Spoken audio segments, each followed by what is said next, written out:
Hey, welcome to Cheaper Jeeper TV. Glad to see you here. We have pulled out all the plywood, all the rotted plywood in the floor, and in this video what we're going to do is reinstall brand new plywood and we're going to fiberglass it all in. So stick around.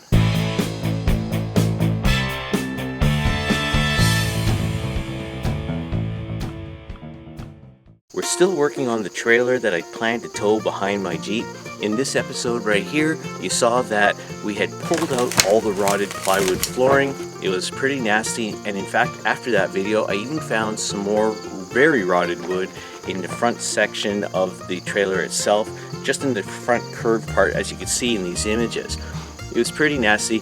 I'm glad I got it out, and now what we're going to do is install the new plywood, and then we're going to fiberglass it all in.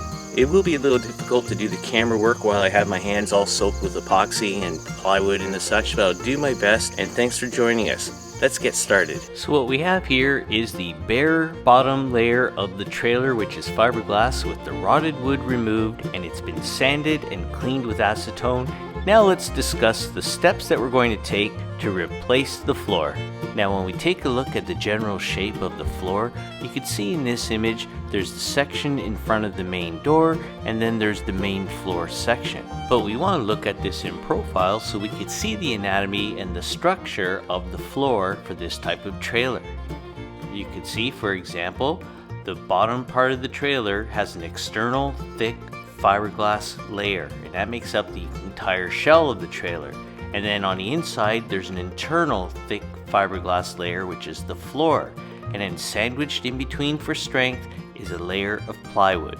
Now for a variety of reasons, over time your trailer can experience leaks, and the water could possibly soak the plywood, thereby creating some rot and weakening conditions, giving you a spongy floor.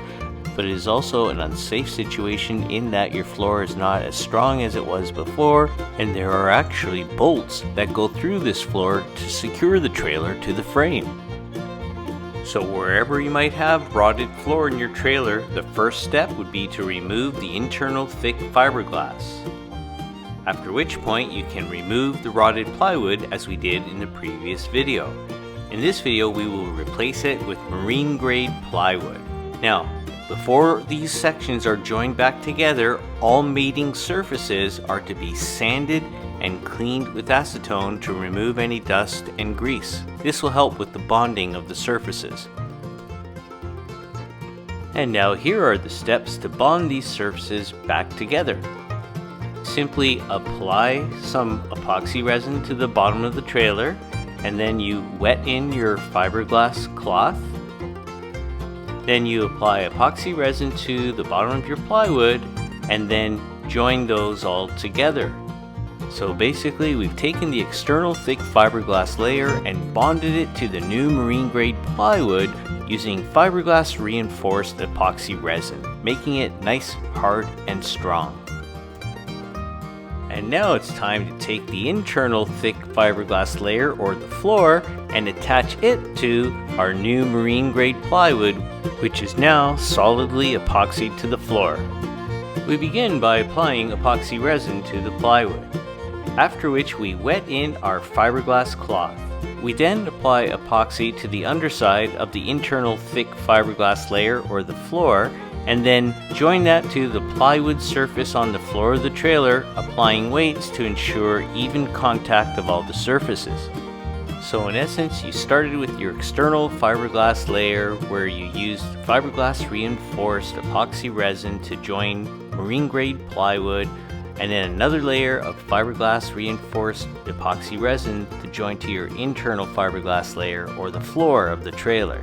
And the end result is that you will have a moisture resistant, rock hard, solid, brand new floor in your travel trailer. And not only can you say goodbye to that spongy floor, but you'll also have rid of the mildew smell that came along with that rotting wood.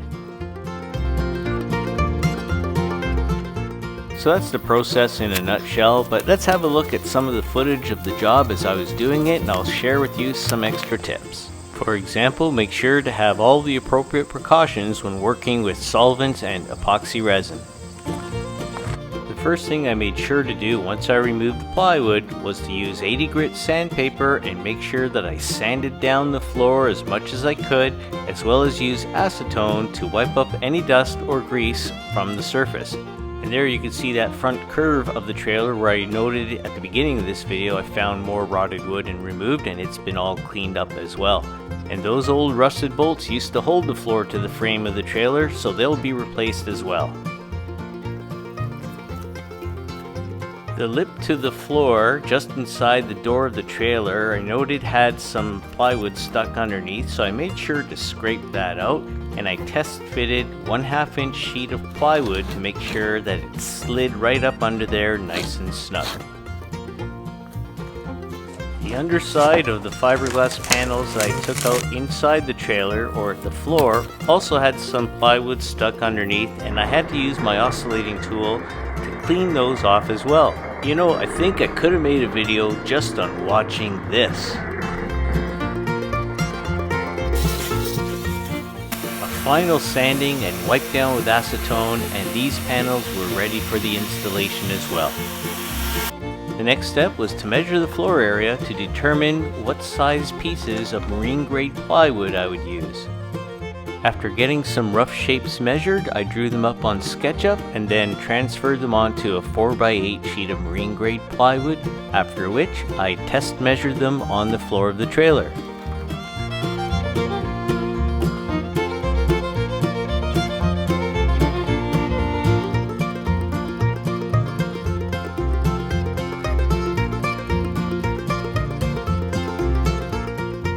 After tweaking some of the pieces and being happy with the fit, I proceeded to do some pre-measuring and cutting of the fiberglass cloth.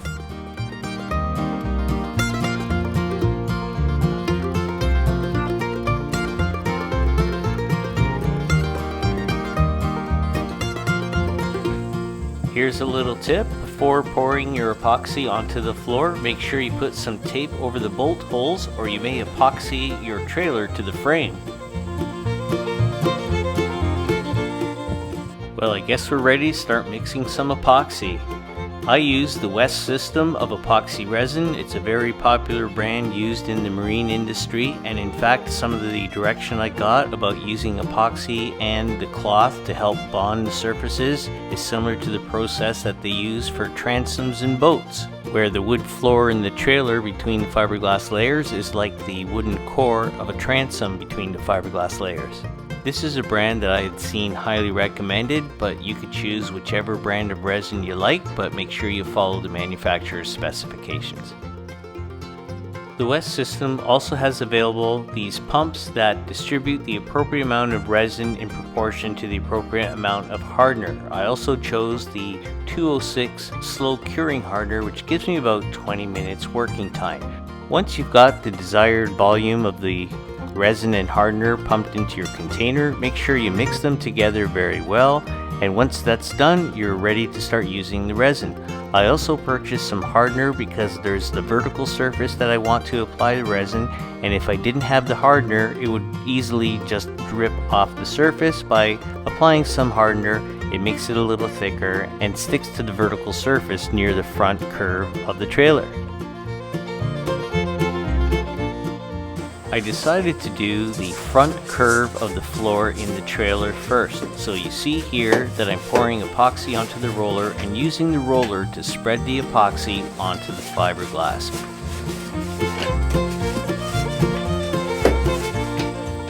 After the initial coat of the clean epoxy, I used some thickened epoxy. You can see it looks whiter right there because that helps the epoxy stay on the vertical surface rather than just drip off. The manufacturer instructions suggest using some clear epoxy first. With the desired amount of epoxy applied, I'm now grabbing the pre-cut piece of fiberglass cloth and laying it up against the floor. Once it's tacked into position, I wet it down with more fiberglass resin till the cloth looks clear, and that's when you know you have enough. You try to eliminate any air bubbles and try to spread the cloth as evenly as possible. After applying enough resin, the Fiberglass cloth should look clear against the fiberglass floor, just like what you see here. There is a layer of fiberglass cloth, but you can't see it because it was wetted out with the epoxy resin. And now it's time to put epoxy resin on the wood and place the wood on top of the cloth. I made sure to epoxy the back side of the marine grade plywood, and I had 3 1.5 inch strips that I laid down with beveled edges to make the curve and make sure there's no gaps in between, and then finally one flat piece up against the wall. And now it's time to put epoxy resin on top of the wood and coat it with fiberglass. A squeegee is used to spread the epoxy resin and force some into the gaps. Here's some footage of the finished job, and the dust is from having sanded it a little. So here's what the coat of epoxy resin looks like on the floor. I made sure to have ample amounts of epoxy resin and spread it with a squeegee.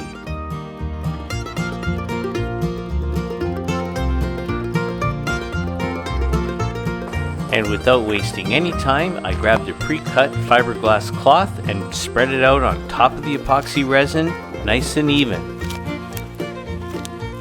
Once you spread it out and pat it down, it'll absorb some of the epoxy, but now it's time to go get some more epoxy and wet it out by applying extra epoxy on top and spraying it nice and even and making sure to avoid getting any air bubbles. Looks like I need more epoxy. Better hurry. With that done, I put epoxy resin on the underside of the marine grade plywood and add it to the wetted out fiberglass cloth. I repeated the process by adding epoxy resin on top of this layer of the plywood and then followed it by a layer of fiberglass cloth. And this layer would be wetted out with more epoxy to be finally covered over by the original thick layer of fiberglass flooring that I had removed and cleaned earlier. Epoxy resin was applied to the bottom, and I had put weights on these fiberglass panels so that all the surfaces were in contact as they hardened overnight, and now I'm standing on them the very next day and the floor is solid as a rock. The floor area under the original bunk will require some extra fiberglass cloth to be laid at a later time. You can see here the original rot that we discovered early in the game, but now you can see that it is much nicer. So now it's time to finish the seams between the panels, and I'm just going to add a little bit more of a bevel with the grinder so that the epoxy resin has something to bite to, and I could build up the bevel with some fiberglass cloth. So let's have a look and see how that turns out. So after wiping up the dust and wiping down those surfaces with acetone, it's time to prepare the fiberglass. I explained in the previous trailer interior video how I would use progressively larger fiberglass cloth strips and epoxy them in place to fill in the beveled edges between these panels, finally to sand them smooth so to have a solid floor. With all the strips pre-cut, I wet the seams with the epoxy resin and began to add the narrow strips first all the way around and let them set up a little bit but not completely dry. Progressively larger strips would be added when the previous strip was still tacky. I would make sure to wet the cloth with epoxy resin so that they became clear and I worked out any air bubbles. If I were to do this again, I would apply masking tape where the gel coat is, that way it would minimize sanding later.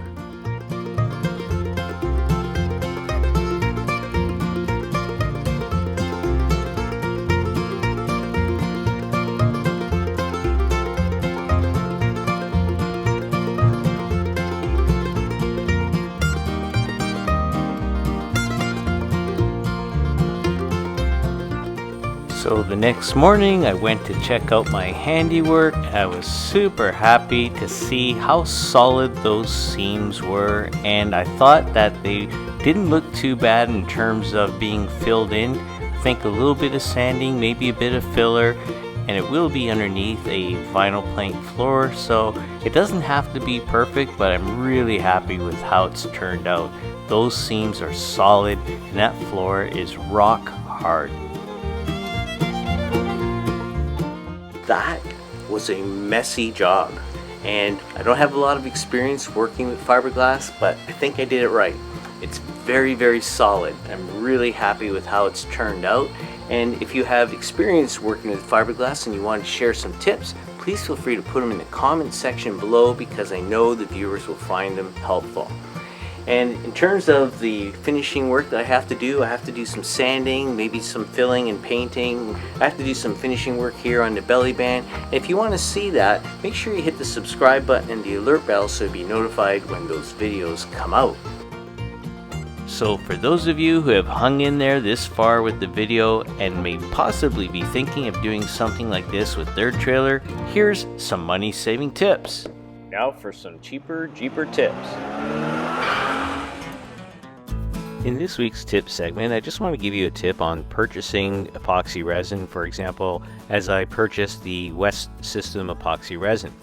On the forums, they recommend that you go to a marine shop where they'll have specialty items such as this, as well as the fiberglass cloth.